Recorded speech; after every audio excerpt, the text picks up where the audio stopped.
आपका एक प्रश्न था कि महाराज जी भजन साधन भी करना चाहते हैं बट प्रचार प्रसार का कार्य भी है, तो दोनों का सामंजस्य कैसे बनाएं? बिल्कुल, यदि हम प्रचार में उतरेंगे तो हमें स्त्री दर्शन, पुरुष दर्शन, मूर्ख दर्शन, विद्वान दर्शन, ये जो भेद दर्शन है ये हमें गिरा सकता है।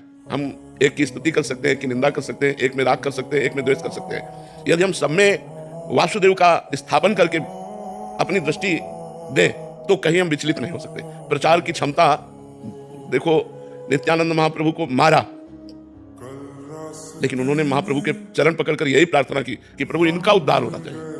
सच्चे अधिकारी यह हैं आपकी कृपा के, और उद्धार किया ही महाप्रभु ने गंगा जी में खड़े होकर के उनके सारे पाप ताप नष्ट करके उनको महाभागवत बना दिया।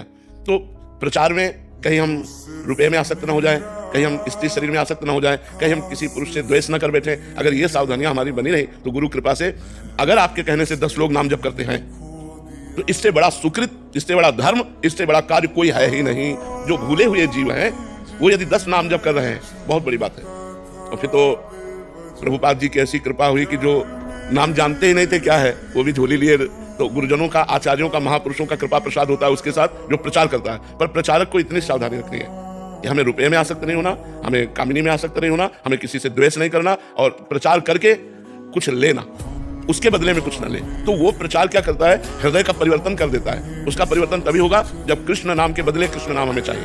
आप कृष्ण नाम जप करो, हमें आशीर्वाद दो कि मैं निरंतर कृष्ण कृष्ण जपूं, तभी आनंद की अनुभूति होगी। अगर हम प्रचार में पुष्ट होना चाहते हैं तो इन बातों का हमें सावधानी पूर्वक निर्वाह करना पड़ेगा।